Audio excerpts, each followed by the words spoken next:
శాతవాహన విశ్వవిద్యాలయ ఆధ్వర్యంలో ఇంజనీరింగ్ మరియు లా కాలేజీలు, తెలంగాణ విశ్వవిద్యాలయం ఆధ్వర్యంలో ఇంజనీరింగ్ కాలేజ్, మహాత్మా గాంధీ విశ్వవిద్యాలయం ఆధ్వర్యంలో లా మరియు ఫార్మసీ కాలేజీలు, Rajiv Gandhi university of knowledge technologies ఆధ్వర్యంలో మహబూబ్ నగర్ క్యాంపస్ను నూతనంగా మంజూరు చేశాం. వీటికి అదనంగా ప్రభుత్వ పాలిటెక్నిక్ కాలేజ్ కోస్గిని ప్రభుత్వ ఇంజనీరింగ్ కళాశాలగా అప్గ్రేడ్ చేశాం. స్టేషన్ గన్పూర్, కే సముద్రం, గంగాధర, ధర్మపురి, పాకాల్, కోస్గి మరియు దేవరకద్రలో కొత్త ప్రభుత్వ డిగ్రీ కళాశాలలు ప్రారంభించాం. దీంతో రాష్ట్రంలో ప్రభుత్వ డిగ్రీ కళాశాల సంఖ్య 149కి పెరిగింది.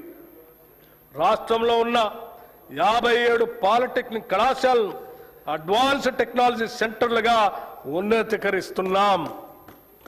యువతను భవిష్యత్ ఉద్యోగ అవకాశాలు కల్పించడానికి, ఎంటర్ప్రెన్యూర్లుగా ఎదగడానికి వీలుగా పాలిటెక్నిక్ కళాశాలలో 15 కొత్త కోర్సులు 2026-27 విద్యా సంవత్సరంలో ప్రారంభిస్తున్నాం.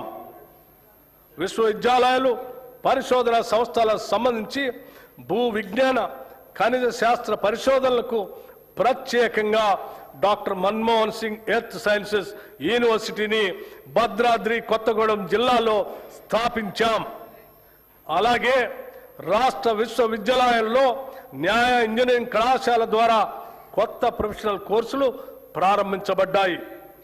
మౌలిక సదుపాయాల అభివృద్ధి కోసం ఉస్మానియా విశ్వవిద్యాలయానికి 1000 కోట్ల రూపాయలు, వీరనారి చాకలి ఐలమ్మ మహిళా విశ్వవిద్యాలయానికి 400 కోట్ల రూపాయలు ఈ బడ్జెట్లో ప్రతిపాదిస్తున్నాం.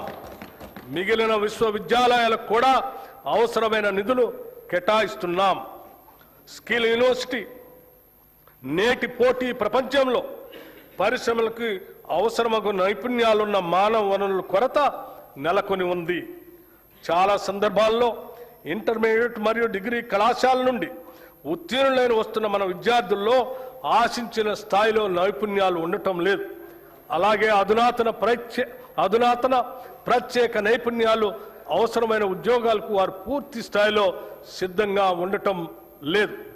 ఈ అంతరాన్ని పూడ్చాలనే దార్శనికతతో అటు విద్యావంతులను, నిరుద్యోగ యువత ఎదుర్కొంటున్న ఇబ్బందులను, ఇటు పరిశ్రమలు ఎదుర్కొంటున్న నైపుణ్యం కలిగిన మానవ వనరుల కొరతను ఏకకాలంలో పరిష్కరించాలనే ఉద్దేశంతో మన రాష్ట్ర ప్రభుత్వం యంగ్ ఇండియా స్కిల్ యూనివర్సిటీని స్థాపించింది.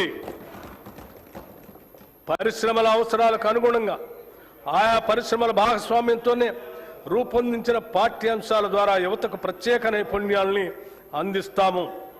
ఈ స్కిల్ యూనివర్సిటీని విద్యాశాఖ పరిధిలో తీసుకొని వస్తున్నాము. రాష్ట్రంలోని 65 ప్రభుత్వ ఐటీఐలను ఆధునిక పరిశ్రమ అవసరాలు తగినట్లుగా తీర్చిదిద్దేందుకు అడ్వాన్స్డ్ టెక్నాలజీ సెంటర్లుగా ప్రభుత్వం ఉన్నతీకరించింది. దీనికి అదనంగా 53 అడ్వాన్స్ టెక్నాలజీ సెంటర్ ఏటీసీలను మంజూరు చేసింది. వీటి నిర్వహణ పనులు పురోగతిలో ఉన్నాయి. దీంతో మొత్తం 118 అడ్వాన్స్డ్ టెక్నాలజీ సెంటర్లు అందుబాటులోకి వస్తున్నాయి. అడ్వాన్స్ టెక్నాలజీ సెంటర్లో శిక్షణ పొందుతున్న ట్రైనీలకి ప్రతి నెల 2000 రూపాయలు స్కాలర్షిప్ రూపంలో ఇవ్వాలని ప్రభుత్వం నిర్ణయించింది. నైపుణ్యాలకు సంబంధించిన అన్ని సంస్థలను ఒకే గొడుగు కిందకు తీసుకొని రావటానికి అడ్వాన్స్డ్ టెక్నాలజీ సెంటర్లు, పాలిటెక్నిక్ కళాశాలలు మరియు టామ్కామ్లను ఈ స్కిల్ యూనివర్సిటీ పరిధిలోకి తీసుకొస్తాం. యువతను బ్లూ కాలర్ ఉద్యోగాల కోసం సన్నద్ధం చేసేలా ఉస్మానియా యూనివర్సిటీ, జేఎన్టీయూ తదితర విద్యా సంస్థల తరహాలో ఈ విశ్వవిద్యాలయాన్ని తయారు చేయటమే మా ప్రధాన ఉద్దేశ్యం. 2047 నాటికి రాష్ట్ర ఆర్థిక వ్యవస్థను $3 ట్రిలియన్ స్థాయికి చేర్చాలనే మహోన్నత లక్ష్యంతో ఉన్నాం. ఇందుకు మన